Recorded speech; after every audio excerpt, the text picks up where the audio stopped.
Isso gerou pra você sempre um problema, né?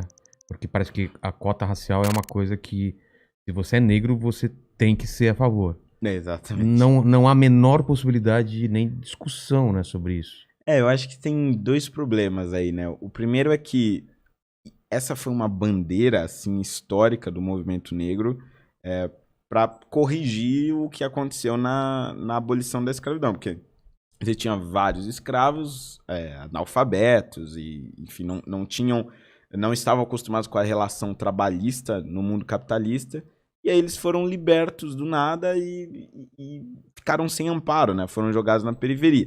Então, desde aquele momento, de 1888 até 2003, havia essa bandeira por cotas raciais ou por alguma maneira de compensar aquilo que aconteceu em 1888. Então, foi unânime quando aconteceu, quando veio as cotas e tal. Você não discutiu isso, que é uma bandeira tão histórica que ninguém parou para pensar. E aí, quando vem alguém, e principalmente negro, e aí questiona isso, esses movimentos, eles ficam realmente bem, bem bravos e é bem difícil dialogar com essas pessoas por conta disso. E aí, eles atacam com racismo, né? Que é o que aconteceu comigo no caso do Ciro Gomes, por exemplo. Ele e várias pessoas, porque eu já escutei vários, famosos ou não famosos, com o termo Capitão do Mato, né? Exatamente. Primeiro, explica pro pessoal o que é Capitão do Mato. O que é esse termo? Por que ele é ofensivo e por que usam esse termo para tentar te atingir? Boa. Bom, o Capitão do Mato, ele é uma figura da época da escravidão, né? Que geralmente era negro, não precisava ser, mas na imensa maioria das vezes era negro.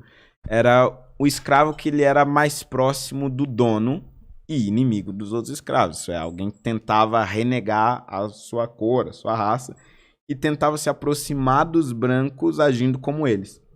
Então, quando um escravo fugia ou era desobediente, o dono de escravo, o dono de engenho, pegava aquele sujeito, que era o Capitão do Mato, para dar chicotadas no cara, para trancar ele numa caixa, para jogar ele na senzala. Ou quando um escravo tentava fugir, era o Capitão do Mato que ia atrás e trazia ele arrastando de volta.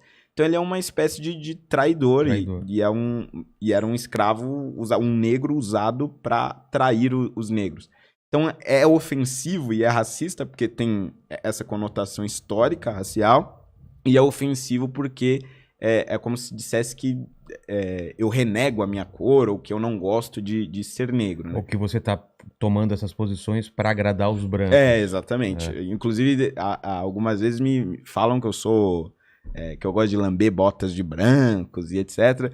Que é sempre essa ideia de que se você é negro e não defende essas pautas, é porque você está tentando ou trair a classe negra ou agradar os brancos de uma maneira geral. E é exatamente um pensamento tipo que um negro não pode pensar pela própria cabeça, que é uma coisa lá de trás da escravidão, que ele não podia pensar, não tinha direito a ter ideias próprias, né?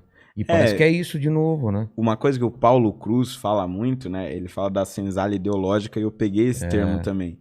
Porque antes o negro ele era preso ali na senzala, né? Ele territorialmente, não podia sair, né? Territorialmente.